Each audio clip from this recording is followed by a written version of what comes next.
Hello बच्चों, कैसे हो आप सब बेटा। देखो लास्ट के लेक्चर्स में केमिकल काइनेटिक्स हम पढ़ रहे हैं।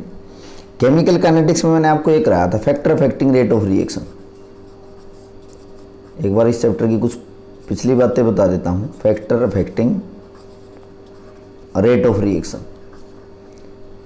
इसमें आपको कराया था कि एक तो रिएक्शन का जो रेट है ना, कंसंट्रेशन उसको अफेक्ट करती है। कंसंट्रेशन अफेक्ट करती है, तो यहाँ कंसंट्रेशन से रिलेटेड हमने टॉपिक पढ़े थे, जैसे रेट ला पढ़ा था और ऑर्डर ऑफ रिएक्शन पढ़ा था और मॉलिक्यूलरिटी पढ़ी थी, ये हमने पढ़े थे। उसके बाद एक आपको टेम्परेचर का इफेक्ट बताया था मैंने। टेम्परेचर के इफेक्ट के बेस पे रिएक्शन का जो रेट है, टेम्परेचर उसको कैसे इफेक्ट करेगा, या हमने ना अर्हेनियस इक्वेशन आपको करवाई है, उसके न्यूमेरिकल कराए हैं मैंने।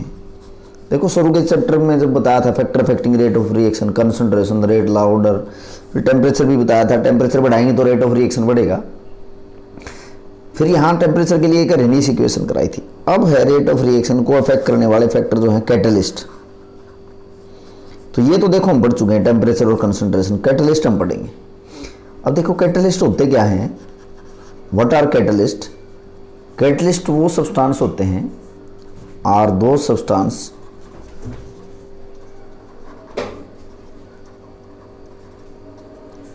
which change the speed of reaction,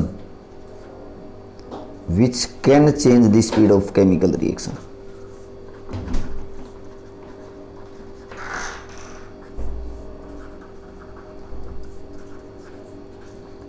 जो केमिकल रिएक्शन की स्पीड को चेंज करते हैं, केमिकल रिएक्शन की स्पीड को चेंज करते हैं, मतलब स्पीड को बढ़ा भी सकते हैं और कम भी कर सकते हैं।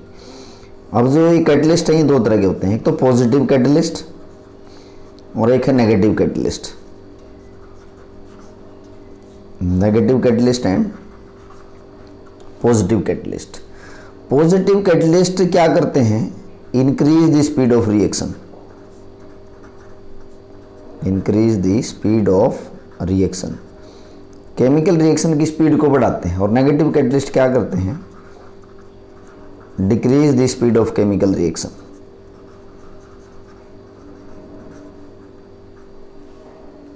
पॉजिटिव कैटलिस्ट तो रिएक्शन की स्पीड को बढ़ा देते हैं और नेगेटिव कैटलिस्ट रिएक्शन की स्पीड को कम कर देते हैं। अब जो ये स्पीड बढ़ाई या कम की जाती है, स्पीड कम या ज़्यादा होती है, वो किसकी वजह से, एक्टिवेशन एनर्जी की वजह से। और एक्टिवेशन एनर्जी हम पढ़ के आए हैं। एक्टिवेशन एनर्जी क्या होती है लास्ट के लेक्चर्स में। एक्टिवेशन एनर्जी वो मिनिमम एनर्जी है जो रिएक्टेंट को हम देते हैं ताकि रिएक्टेंट थ्रेशोल्ड एनर्जी बैरियर को क्रॉस करके और प्रोडक्ट में बदल जाए।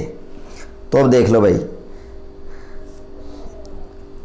एक्टिवेशन एनर्जी अगर कम होगी ना, लो होगी, तो रिएक्शन फास्ट होगी। और अगर किसी रिएक्शन की एक्टिवेशन एनर्जी हाई होगी तो रिएक्शन स्लो हो जाएगी। मैं कह रहा हूं एक्टिवेशन एनर्जी हम पढ़ के आए हैं। एक्टिवेशन एनर्जी वो एनर्जी होती है जो हम मिनिमम एनर्जी रिएक्टेंट को देते हैं ताकि रिएक्टेंट थ्रेशोल्ड एनर्जी बैरियर को क्रॉस करके प्रोडक्ट में बदल जाए। यानी कि रिएक्टेंट प्रोडक्ट में कब बदलता है, जब रिएक्टेंट का कोलिजन इफेक्टिव हो। उसके लिए हम क्या करते हैं, रिएक्टेंट को एक मिनिमम एनर्जी देते हैं बाहर से ताकि रिएक्टेंट प्रोडक्ट में बदल पाए, जिसको हम एक्टिवेशन एनर्जी बोलते हैं। अब अगर किसी रिएक्शन में एक्टिवेशन एनर्जी कम होगी, एक्टिवेशन एनर्जी कम होगी तो रिएक्शन फास्ट हो जाएगी। और अगर जिस रिएक्शन की एक्टिवेशन एनर्जी ज़्यादा होगी वो रिएक्शन स्लो हो जाएगी। ज़्यादा एक्टिवेशन एनर्जी होगी तो रिएक्शन स्लो, कम एक्टिवेशन एनर्जी होगी तो रिएक्शन फास्ट। तो एक्टिवेशन एनर्जी के बेस पे रिएक्शन स्लो और फास्ट होती हैं। तो उसमें कैटलिस्ट का क्या रोल है। कैटलिस्ट का रोल को पढ़ने के लिए हम एक थ्योरी पढ़ेंगे यहाँ पे, रोल ऑफ कैटलिस्ट। किसमें, रेट ऑफ रिएक्शन। भाई इसमें कैटलिस्ट का क्या रोल है जो रिएक्शन की स्पीड को या रेट को अफेक्ट करेगा। इसके लिए हम एक ना थ्योरी यहाँ पढ़ेंगे बेटा, और ये थ्योरी कौन सी है, which affect the rate of reaction, intermediate complex formation theory. Intermediate complex formation theory.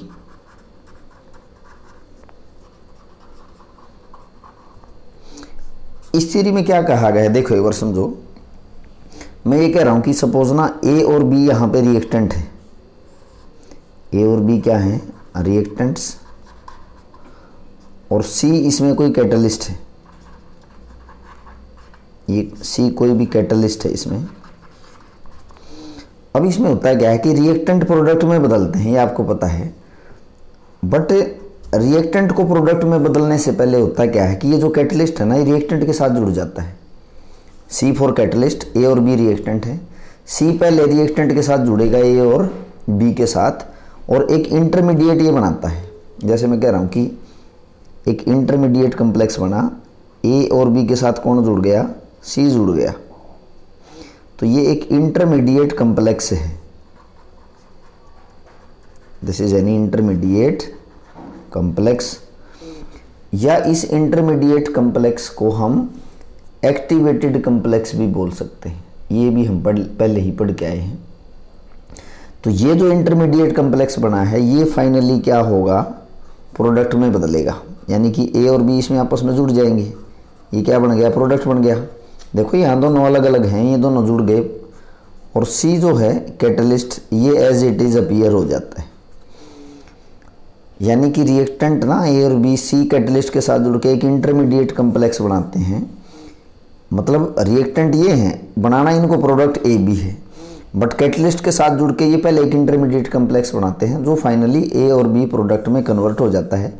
और कैटलिस्ट जैसा आपने यहाँ यूज़ करा था जो का तो एज इट इज़ दोबारा से इसमें रिएक्शन मिक्सर में सेपरेट हो जाता है। यानी कि जो कैटलिस्ट होता ना, वो रिएक्शन मिक्सर में खर्च नहीं होता। जितना आपने यूज़ किया था, मान लिया 1 ग्राम यूज़ करा था तो 1 ग्राम दोबारा बन जाएगा, और जो कैटलिस्ट आपने यूज़ करा था वही कैटलिस्ट दोबारा इसमें बन जाएगा रिएक्शन मिक्सर में। मतलब इसका काम तो सिर्फ ये रिएक्शन की स्पीड को चेंज करना, जैसा आपने यहाँ यूज़ किया था वैसे ही निकल के बाहर आ जाएगा। जो इसकी केमिकल कंपोजिशन थी वो एज इट इज इसमें बनी रहेगी, ना इसके कोई मास में इसमें फ़र्क पड़ेगा। ये तो सिर्फ इनके साथ जुड़ के रिएक्शन की स्पीड को बढ़ाता है। तो अब कैटलिस्ट का हम ना रिएक्शन के साथ प्रोफाइल देखेंगे। रिएक्शन का प्रोफाइल हम पढ़ के आए हैं पहले, देखो कैसे हम रिलेशनशिप दिखाते हैं। जैसे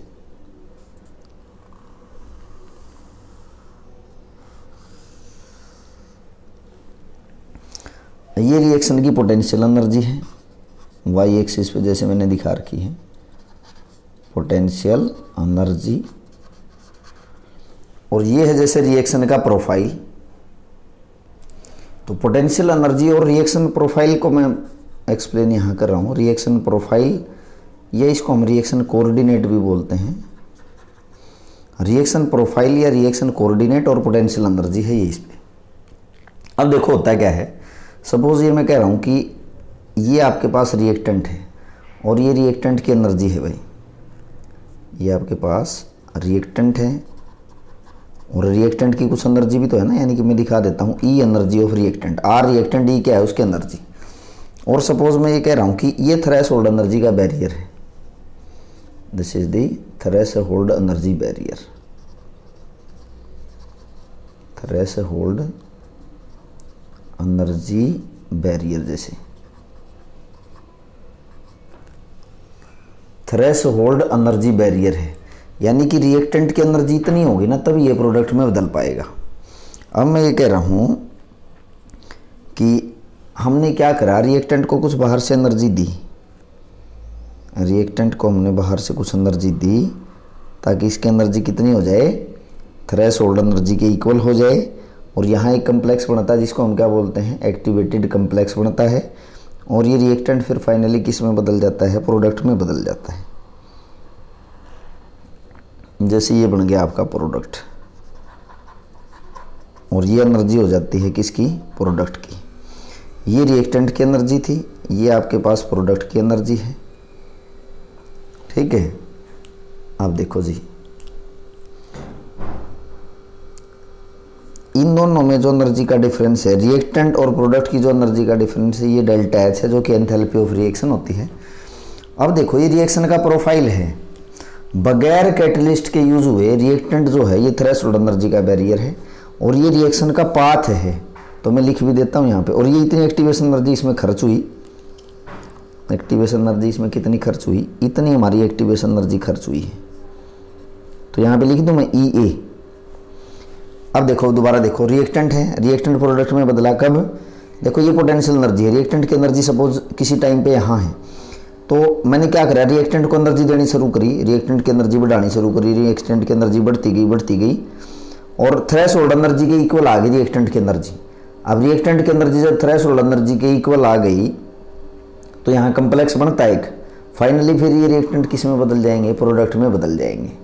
तो जब तक रिएक्टेंट को इतनी एनर्जी नहीं दोगे तब तक तो ये रिएक्टेंट प्रोडक्ट में नहीं बदल पाएगा। तो ये रिएक्शन का पूरा पाथवे है कि रिएक्टेंट प्रोडक्ट में कैसे बदली। और मैं यहाँ पे लिख भी देता हूँ कि रिएक्शन का पाथ है, reaction path without catalyst, catalyst की एब्सेंस में ये रिएक्शन का प्रोफाइल है। अब क्या किया गया भाई, मैंने रिएक्शन में ना कैटलिस्ट यूज कर लिया। अब रिएक्शन में अगर कैटलिस्ट यूज कर लिया तो अब देखो रिएक्शन का पाथ सपोज ये हो गया, रिएक्टेंट को जाना तो कहाँ है, प्रोडक्ट तक ही जाना है ना, रिएक्टेंट बनेगा तो प्रोडक्ट में ही। बट अब आप देखोगे कि किस में बदलाव आया, इस थ्रेशोल्ड एनर्जी में बदलाव आ गया। अब बैरियर इतना बढ़ गया। अब हमें एक्टिवेशन एनर्जी कितनी देनी पड़ रही है, अब हमें एक्टिवेशन एनर्जी इतनी देनी पड़ रही है, EA क्या है, एक्टिवेशन एनर्जी।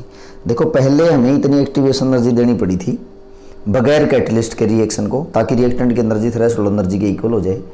अब जब हमने रिएक्शन में कैटलिस्ट यूज कर लिया तो अब ये एक्टिवेशन एनर्जी इतनी होगी हमारी, यानी कि this much amount of energy, activation energy, ये जो एक्टिवेशन एनर्जी थी ना, इतनी एनर्जी कम खर्च हुई है अब किसके साथ, कैटलिस्ट के साथ। तो ये तो एक्टिवेशन एनर्जी यहाँ से इस पॉइंट तक एक्टिवेशन एनर्जी हमारी खर्च हुई कब, कैटलिस्ट के साथ। और इस पॉइंट से इस पॉइंट तक ये हमारी एक्टिवेशन एनर्जी खर्च कब हुई, कैटलिस्ट के एब्सेंस में। तो किस में एक्टिवेशन एनर्जी ज़्यादा खर्च हुई, कैटलिस्ट के एब्सेंस में। किस में एक्टिवेशन एनर्जी कम खर्च हुई, ये वाली, ये तो एक्स्ट्रा बताई है जो इतनी एनर्जी ज़्यादा खर्च होती है। ये एनर्जी हमारी खर्च हुई जब कैटलिस्ट हमने यूज़ कर लिया हो। तो कैटलिस्ट ने क्या करा, रिएक्टेंट को प्रोडक्ट तक तो पहुंचाया है, बट एक ऐसे पाथ से पहुंचाया, ये रिएक्शन का पाथ है, this is the reaction path in the presence of catalyst. एक ऐसे नए पाथ से पहुंचाया है जहां एक्टिवेशन एनर्जी कम खर्च हुई है। तो ये रिएक्शन का पाथ हो जाता है reaction path in the presence of catalyst. तो कंक्लूजन ये है बेटा, रिएक्टेंट को प्रोडक्ट तक पहुंचाया है कैटलिस्ट जब रिएक्टेंट के साथ जुड़ा हो, एक नए अल्टरनेटिव पाथ से, एक नए पाथ से ये पाथ हो गया। इस पाथ में एक्टिवेशन एनर्जी कम खर्च हुई है, और एक्टिवेशन एनर्जी ज़्यादा खर्च कब हुई थी, जब हमने कैटलिस्ट यूज़ नहीं किया था। क्योंकि पहले एनर्जी बैरियर ये था, अब एनर्जी बैरियर इतना हो गया, यानी कि अब रिएक्टेंट को यहाँ तक पहुँचाना, आपको इतनी एनर्जी देनी है ताकि रिएक्टेंट प्रोडक्ट में बदल जाए। यानी कंक्लूजन क्या है इसमें, कंक्लूजन ये है कि कैटलिस्ट ना रिएक्टेंट को एक नए अल्टरनेटिव पाथ से प्रोडक्ट तक पहुंचाता है जिसमें एक्टिवेशन एनर्जी कम खर्च होगी। तो मैं ये कहूँगा, by the use of catalyst, by the use of catalyst a reactant is changed to product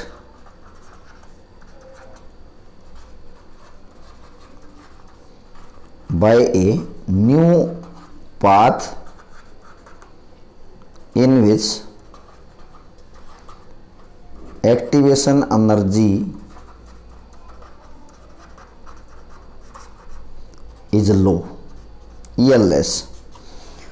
मतलब कैटलिस्ट जो है क्या करेगा, रिएक्टेंट को प्रोडक्ट में बदलेगा ए न्यू पाथ, नए पाथ से, या नया पाथ हम कहेंगे, नया अल्टरनेटिव पाथ है, इन विच एक्टिवेशन एनर्जी इज लेस। और जहां एक्टिवेशन एनर्जी कम होगी वहां रिएक्शन क्या हो जाएगी, फास्ट हो जाएगी। तो यही कंक्लूजन है, रिएक्टेंट जब यूज करा तो वो रिएक्टेंट को प्रोडक्ट तक पहुंचाएगा एक ऐसे पाथ से जहां एक्टिवेशन एनर्जी कम खर्च होगी। तो ये तो था भाई रिएक्शन का प्रोफाइल, और कैटलिस्ट हमने यूज़ किया। अब ना कैरेक्टरिस्टिक्स देखते हैं हम। कैरेक्टरिस्टिक्स का मतलब होता है विशेषताएं। कैरेक्टरिस्टिक्स ऑफ कैटलिस्ट, क्या प्रॉपर्टीज हैं, क्या विशेषताएं हैं इसकी। कैरेक्टरिस्टिक्स फर्स्ट है, जो कैटलिस्ट होता है ये रिएक्शन को ना सिर्फ रिएक्शन की सिर्फ स्पीड बढ़ाता है और कम भी कर सकता है। कैटलिस्ट रिएक्शन की स्पीड को बढ़ा भी सकता है और कम भी कर सकता है, बट ऐसी रिएक्शन की जो शुरू हो चुकी है, मतलब स्पॉन्टेनियस रिएक्शन की, मतलब हम ये नहीं कह सकते कि कोई रिएक्शन नॉन स्पॉन्टेनियस है तो उसको ये स्पॉन्टेनियस बना देगा। ये सिर्फ जो रिएक्शन स्टार्ट हो चुकी है उसकी स्पीड कम या ज़्यादा करेगा, बट जो रिएक्शन नहीं होती है उसको शुरू नहीं करवाएगा ये। यानी कि मैं कहूँगा catalyst do not initiate the reaction but करता क्या है ये, but it only catalyse the spontaneous reaction.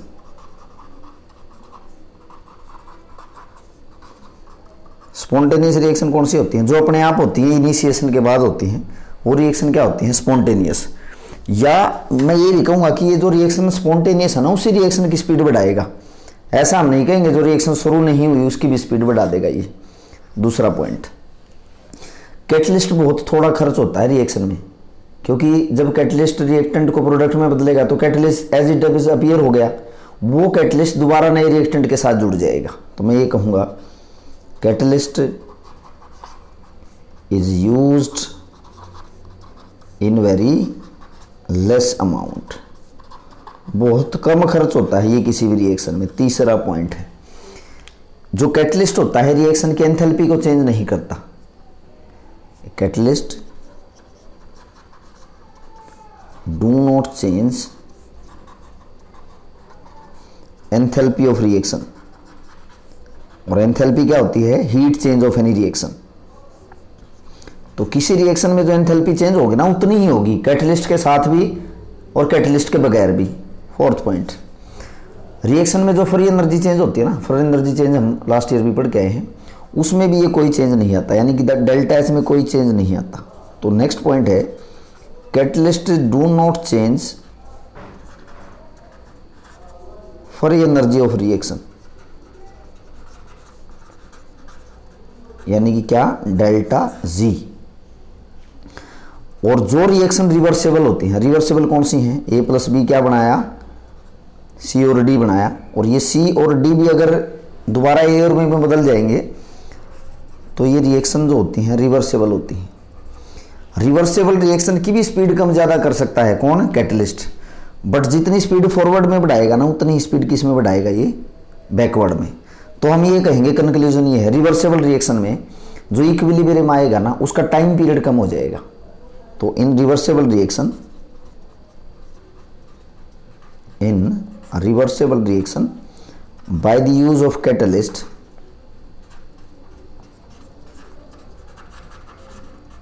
equilibrium will arise earlier। equilibrium हम पढ़ के आए हैं last year, will arise earlier, पहले आ जाएगी इक्विलिब्रियम की स्टेट। तो ये थे भाई कुछ कैरेक्टरिस्टिक्स किसकी, कैटलिस्ट की। अब हम नेक्स्ट टॉपिक पढ़ेंगे और ये इस यूनिट का लास्ट टॉपिक होगा, कोलिजन थ्योरी हम पढ़ेंगे केमिकल रिएक्शंस की। तो बेटा डिस्कस करते हैं नेक्स्ट टॉपिक हमारा collision theory of chemical reactions, और ये हमारे यूनिट का लास्ट टॉपिक होगा। तो टॉपिक हम पढ़ेंगे, टॉपिक का नाम देखो, कुछ बातें इसकी आप पहले भी सीख के आए इस चैप्टर में, collision theory of chemical reactions, ये हमारे टॉपिक का नाम है, collision theory of chemical reactions. देखो क्या होता है बेटा,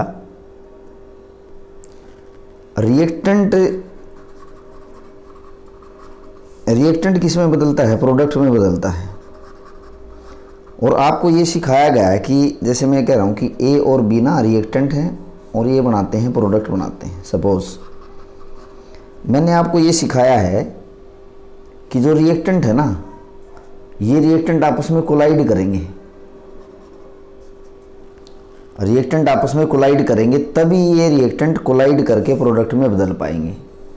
और मैंने आपको ये भी सिखाया कि हर एक कोलिजन इफेक्टिव कोलिजन नहीं होता।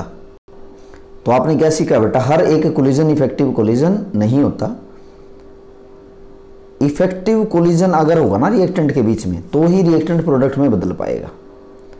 और जो रिएक्टेंट हैं, हमें सीख क्या है, रिएक्टेंट का इफेक्टिव कोलिजन कब होता है, बताओ बेटा। रिएक्टेंट का इफेक्टिव कोलिजन तब होता है जब रिएक्टेंट के पास एक मिनिमम एनर्जी का लेवल होगा, तब ये रिएक्टेंट का जो कोलिजन है वो इफेक्टिव कोलिजन होगा। और वो जो मिनिमम एनर्जी की रिक्वायरमेंट है जो रिएक्टेंट के पास हो, वो थ्रेशोल्ड एनर्जी है। थ्रेशोल्ड एनर्जी के इक्वल अगर एनर्जी है या उससे ज़्यादा है तो रिएक्टेंट प्रोडक्ट में बदल पाएंगे। अगर रिएक्टेंट के पास एक मिनिमम एनर्जी का लेवल नहीं है तो कोलिजन इफेक्टिव नहीं होगा और रिएक्टेंट प्रोडक्ट में नहीं बदल पाएगा। तो रिएक्टेंट को प्रोडक्ट में बदलने के लिए मैं दो मेन चीज़ें यहाँ पे ज़रूरी बता रहा हूँ, ताकि रिएक्टेंट किस में बदल पाए, प्रोडक्ट में बदल पाए। यानी कि रिएक्टेंट को प्रोडक्ट में बदलने के लिए देयर आर टू बैरियर्स, दो उसमें क्या हैं, बैरियर हैं, बाधाएं हैं, रुकावटें हैं। और ये जो दो बैरियर हैं कौन कौन से बेटा, दो बैरियर। फर्स्ट एक तो एनर्जी का बैरियर है भाई, एनर्जी बैरियर, जिसको मैंने थ्रेशोल्ड एनर्जी बैरियर बोला था। दूसरा मैं यहाँ पे आपको बताऊंगा, ये नई चीज़ है, ये तो हम पढ़ के भी आए हैं, थ्रेशोल्ड एनर्जी। दूसरा बैरियर है यहाँ पे ओरिएंटेशन बैरियर।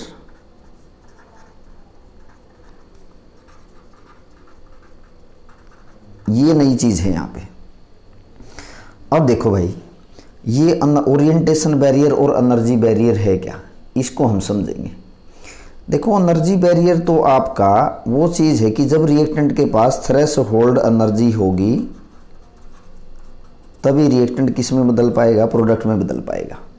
रिएक्टेंट प्रोडक्ट में कब बदलता है, जब रिएक्टेंट के पास एक मिनिमम एनर्जी का बैरियर हो, यानी कि इतनी एनर्जी थ्रेशोल्ड एनर्जी के इक्वल या उससे ज़्यादा अगर रिएक्टेंट के पास एनर्जी है, तभी रिएक्टेंट किस में बदल पाएंगे, प्रोडक्ट में बदल पाएंगे।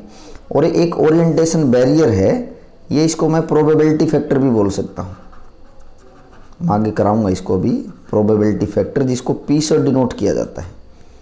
अब समझेंगे इसको, देखो कैसे एनर्जी बैरियर और ये ओरिएंटेशन बैरियर क्या है। देखो भाई कि मैं ये पढ़ के आया हूँ कि जब भी रिएक्टेंट प्रोडक्ट में बदलेगा, ये करवाया आपको, जब भी रिएक्टेंट प्रोडक्ट में बदलेगा तो रेट ऑफ रिएक्शन हम कैसे लिखेंगे, रेट ऑफ रिएक्शन में लिखूंगा। और रेट ऑफ रिएक्शन आपको पता है change of concentration per unit time. तो जो रेट ऑफ रिएक्शन है मैं इसको लिख रहा हूं Z इंटू एफ। अब ये Z इंटू एफ क्या है, Z है यहाँ पे collision frequency, Z is collision frequency. और ये कोलिजन फ्रीक्वेंसी होती क्या बेटा, what is collision frequency, number of collision between reactants, number of collision between reactants पर सेकेंड पर यूनिट वॉल्यूम।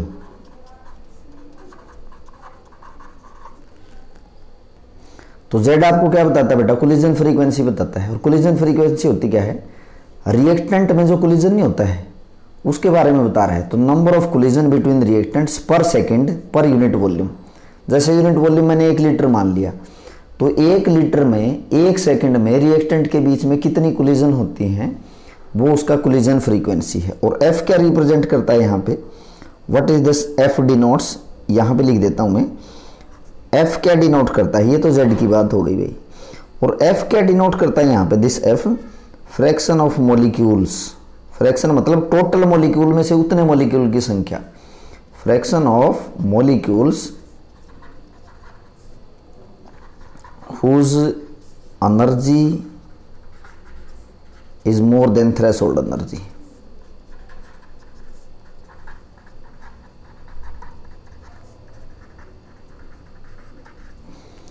यानी कि रिएक्टेंट आपस में कोलाइड करेंगे तभी तो वो प्रोडक्ट में बदलेंगे, और सिर्फ कोलाइड करने से रिएक्टेंट प्रोडक्ट में नहीं बदलेंगे। तो कितने मॉलिक्यूल की संख्या ऐसी है, F is the fraction of molecule, जिन मॉलिक्यूल्स की एनर्जी थ्रेशोल्ड एनर्जी से ज़्यादा है। जैसे मैं कह रहा हूँ कि अगर 100 रिएक्टेंट के मॉलिक्यूल हैं, 100 रिएक्टेंट के मॉलिक्यूल हैं, तो ज़रूरी तो नहीं है ना कि ये 100 के 100 रिएक्टेंट के मॉलिक्यूल प्रोडक्ट में बदल पाएंगे। इनमें से कितने मॉलिक्यूल रिएक्टेंट के प्रोडक्ट में बदल पाएंगे, जिन रिएक्टेंट मॉलिक्यूल की एनर्जी थ्रेशोल्ड एनर्जी से ज़्यादा है वही रिएक्टेंट प्रोडक्ट में बदल पाएंगे।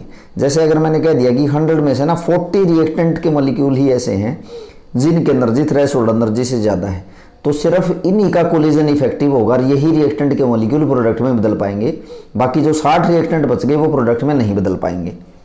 यानी कि टोटल में से वो मॉलिक्यूल कितने हैं जो कि जिनकी एनर्जी थ्रेशोल्ड एनर्जी से ज़्यादा है वही प्रोडक्ट में बदल पाएंगे। तो F क्या है, fraction of molecule whose energy is more than threshold energy. तो Z का मीनिंग आपको समझ में आ गया, F का मीनिंग समझ में आ गया। अब देखो भाई, लास्ट ईयर भी हम पढ़ के आए हैं कि जो kinetic molecular theory of gases है, kinetic molecular theory of gases, KTG आप फिजिक्स में पढ़ते हो। Kinetic molecular theory of gases ये कहती है कि जो फ्रैक्शन ऑफ मॉलिक्यूल जो रिएक्टेंट प्रोडक्ट में बदल पाएंगे वो किसके इक्वल होता है, that is equal to exponential factor minus E/RT।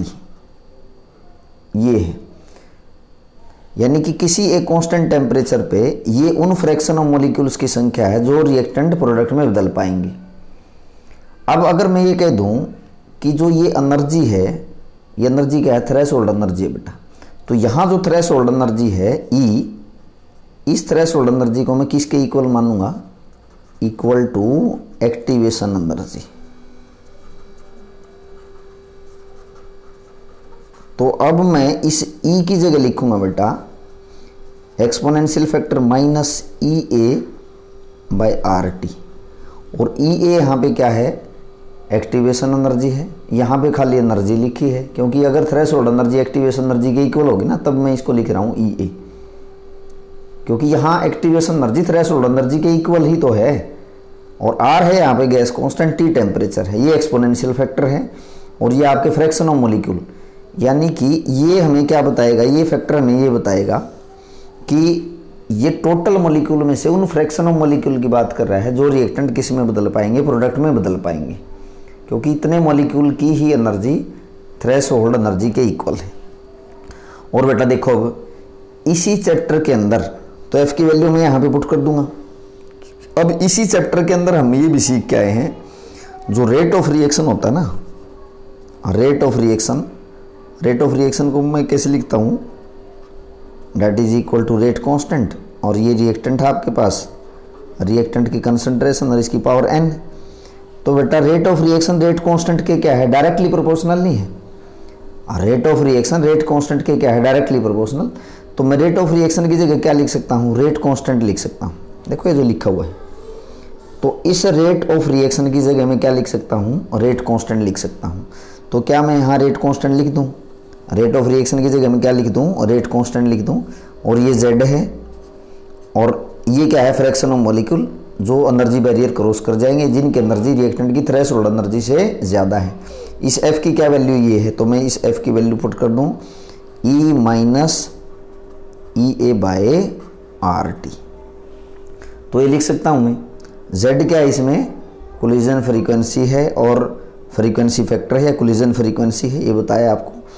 और ये क्या है, ये वैल्यू किसकी है, F की वैल्यू पुट कर दी। तो इतनी बात यहाँ तक आपको समझ में आ गई होगी। अब देखो भाई, तो इसके अकॉर्डिंग आप कहोगे कि रिएक्टेंट प्रोडक्ट में बदल जाएगा, बट मैं ये कहूँगा कि नहीं, सिर्फ हम रेट कांस्टेंट को ऐसे डिफाइन नहीं कर सकते। यानी कि ये इक्वेशन आपकी कोलिजन जिसमें बताया गया है कि रिएक्टेंट प्रोडक्ट में बदल जाएगा, दोबारा लिख देता हूँ पिछले पेज वाली, K is equal to ZE-EA/RT। यानी कि बेटा इसका मतलब ये है, जो ये इक्वेशन लिखी है ये तो सिर्फ ये बता रही है कोलिजन फ्रीक्वेंसी और उन मॉलिक्यूल की संख्या जो रिएक्टेंट की एनर्जी थ्रेशोल्ड एनर्जी के इक्वल है ज़्यादा है। अब देखो मैं ये कह रहा हूँ कि सपोज अगर आपके पास ये ए और बी रिएक्टेंट है ना, और ये प्रोडक्ट में बदल गई, मैं कह रहा हूँ कि अगर इनके पास रिएक्टेंट के पास थ्रेशोल्ड एनर्जी के ज़्यादा एनर्जी है तो ये रिएक्टेंट प्रोडक्ट में बदल जाने चाहिए। तो तुम कहोगे हाँ, क्योंकि इस चैप्टर में मैंने यही सिखाया अभी तक कि रिएक्टेंट के पास अगर थ्रेशोल्ड एनर्जी की एनर्जी इक्वल है तो रिएक्टेंट प्रोडक्ट में बदल जाएगा। बट मैं अभी उस चीज़ को मना कर रहा हूँ कि अगर रिएक्टेंट के पास थ्रेशोल्ड एनर्जी के इक्वल भी एनर्जी है ना, तो ये कोई ज़रूरी नहीं है कि रिएक्टेंट प्रोडक्ट में बदल जाएगा। देखो कैसे, क्योंकि मैंने आपको ये बताया बेटा, जो रिएक्टेंट हैं, रिएक्टेंट जो है भाई, वो रिएक्टेंट आपस में कोलाइड करते हैं प्रोडक्ट में बदलने से पहले। और जो रिएक्टेंट है आपस में कोलाइड करेंगे तो यहाँ पे जो उनका कोलिजन होगा ना, उनमें इस कोलिजन में जो ओरिएंटेशन है रिएक्टेंट का, ये ओरिएंटेशन प्रॉपर है कि इम्प्रॉपर है, प्रॉपर है कि इम्प्रॉपर है।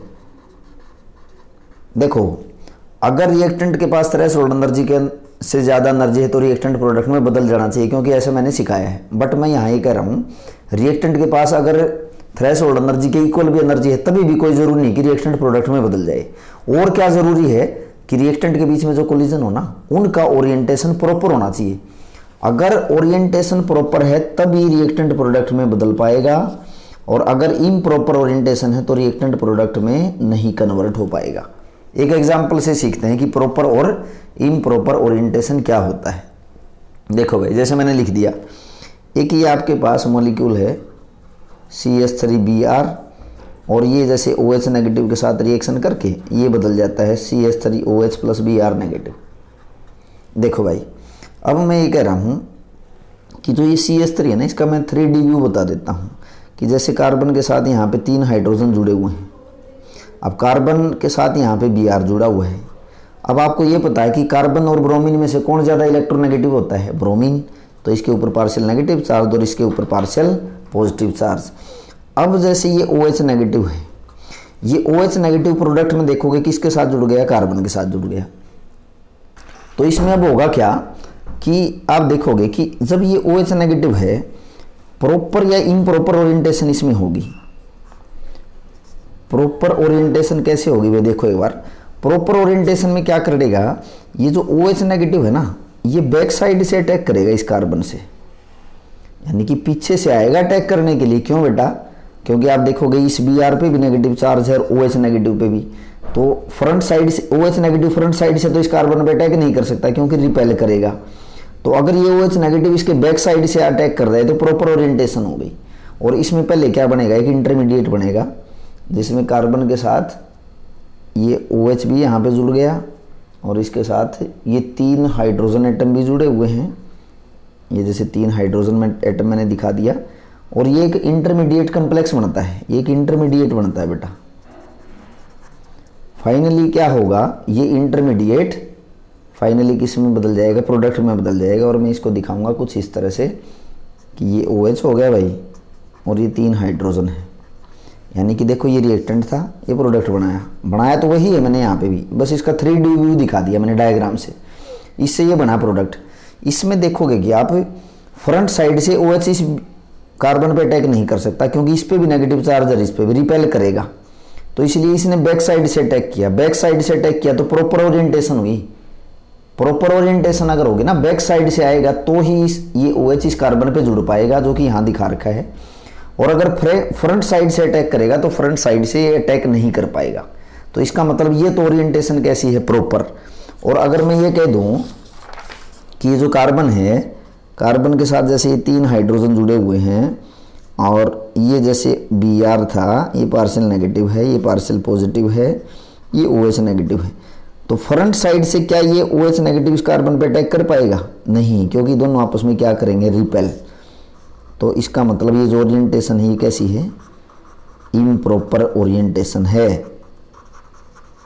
यानी कि अगर रिएक्टेंट, ये रिएक्टेंट है भाई, मैं ये कह रहा हूं अगर ये भी रिएक्टेंट है, ये भी रिएक्टेंट है, अगर इन दोनों के पास एनर्जी तो है, कितनी एनर्जी? थ्रेशोल्ड एनर्जी से ज़्यादा एनर्जी है, तब भी ये रिएक्टेंट प्रोडक्ट में नहीं बदल पाएंगे।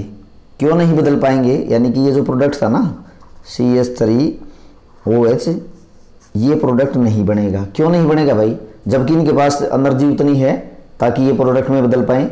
क्योंकि ओरिएंटेशन जो है ना, ओरिएंटेशन इम्प्रॉपर है। इसकी इस कार्बन के साथ जुड़ने की दिशा सही नहीं है, डायरेक्शन सही नहीं है, ओरिएंटेशन प्रॉपर नहीं है। तो इसलिए ये जो दो रिएक्टेंट है ये प्रोडक्ट में नहीं बदल पाएंगे क्योंकि इम्प्रॉपर ओरिएंटेशन है। तो इसका मतलब मेरे को प्रॉपर ओरिएंटेशन का भी फैक्टर इसमें इंक्लूड करना पड़ेगा, सिर्फ एनर्जी से बात नहीं करनी पड़ेगी। और प्रॉपर ओरिएंटेशन फैक्टर जो है ना उसको मैं पी से डिनोट कर रहा हूँ। पी क्या है? Probability factor. तो जो ये मैंने इससे पहले इक्वेशन लिखी थी z इंटू ई माइनस ई ए ओवर आर टी, इसमें मैं एक फैक्टर और जोड़ देता हूँ। कौन सा? Probability factor. तो मैं प्रोबेबिलिटी फैक्टर को भी जोड़ रहा हूँ पी जेड, ये एक्सपोनेंशियल फैक्टर है माइनस ई ए ओवर आर टी। ये इक्वेशन बन गई भाई। ये इक्वेशन आपको बताती है कि जब रिएक्टेंट प्रोडक्ट में बदलेगा तो प्रोबेबिलिटी फैक्टर भी होना चाहिए, यानी कि प्रॉपर ओरिएंटेशन भी होनी चाहिए। पी क्या है यहाँ पे? प्रॉपर ओरिएंटेशन का फैक्टर है। और जेड क्या रिप्रेजेंट करता है? कोलिजन फ्रीक्वेंसी को रिप्रेजेंट करता है, क्योंकि रिएक्टेंट कोलाइड करेंगे तभी तो प्रोडक्ट में बदलेंगे। बट सिर्फ कोलिजन से भी बात नहीं पड़ेगी, कोलिजन कैसा होना चाहिए? इफेक्टिव। तो ये मॉलिक्यूल आपको क्या बताते हैं कि कोलिजन कैसा होगा भाई? इफेक्टिव। और कोलिजन इफेक्टिव कब होता है? ये मॉलिक्यूल वो हैं, यानी कि ये मॉलिक्यूल की संख्या है। टोटल मॉलिक्यूल में से ये जो फैक्टर आपको यहाँ पे मैंने सर्कल कर दिया, टोटल मॉलिक्यूल जो रिएक्टेंट के हैं, सिर्फ इतने मॉलिक्यूल ही रिएक्टेंट के प्रोडक्ट में बदल पाएंगे, क्योंकि इतने मॉलिक्यूल ही थ्रेशोल्ड एनर्जी से ज़्यादा एनर्जी रखते हैं। यानी कि रिएक्टेंट को प्रोडक्ट में बदलने के लिए प्रॉपर ओरिएंटेशन भी होना चाहिए, प्रॉपर डायरेक्शन होनी चाहिए रिएक्टेंट की, कोलाइड भी करें और कोलिजन कैसा हो? इफेक्टिव। तो ये मॉलिक्यूल आपको बताते हैं कोलिजन आपका कितने मॉलिक्यूल ही रिएक्टेंट में प्रोडक्ट में बदल पाएंगे, यानी कि कोलिजन कैसा होगा? इफेक्टिव होगा। तो यार ये था हमारा आज का टॉपिक। एक तो हमने पढ़ा है effect of catalyst on the rate of reaction, दूसरा मैंने आपको इसमें करवाया collision theory of chemical reaction. Reactant product में बदलेंगे कब बेटा? रिएक्टेंट आपस में कोलाइड करेंगे, उसके लिए कोलिजन फ्रीक्वेंसी बताई है। और कोलिजन से भी बात नहीं बनेगी। अब कोलिजन कैसा होना चाहिए? इफेक्टिव। इफेक्टिव कोलिजन कब होता है? जब रिएक्टेंट के पास थ्रेशोल्ड एनर्जी से ज़्यादा एनर्जी हो। और पी क्या है? प्रोबेबिलिटी फैक्टर, यानी कि प्रॉपर ओरिएंटेशन होनी चाहिए। तो ये इक्वेशन आपको बताती है कि रिएक्टेंट प्रोडक्ट में कब बदल पाएगा। तो ये थी हमारी collision theory of chemical reaction. और इसी के साथ हमारे ये यूनिट भी हमारी ख़त्म हो जाती है बेटा। उसके बाद नेक्स्ट यूनिट हम शुरू करेंगे सरफेस केमिस्ट्री। तो इस चैप्टर में जितने भी फार्मूला बेस्ड न्यूमेरिकल हैं, जैसे कि हाफ लाइफ निकालना, रेट कांस्टेंट निकालना, फर्स्ट ऑर्डर रिएक्शन के आपको न्यूमेरिकल कराए हैं, रेट ऑफ रिएक्शन को कैसे एक्सप्रेस करते हैं, अरेनियस इक्वेशन में एक्टिवेशन एनर्जी निकालनी सिखाई है, और भी कुछ न्यूमेरिकल हम इसके करेंगे। तो आज का लेक्चर हम यही ख़त्म करते हैं। तो बने रहिए, जुड़े रहिए। Thank you students.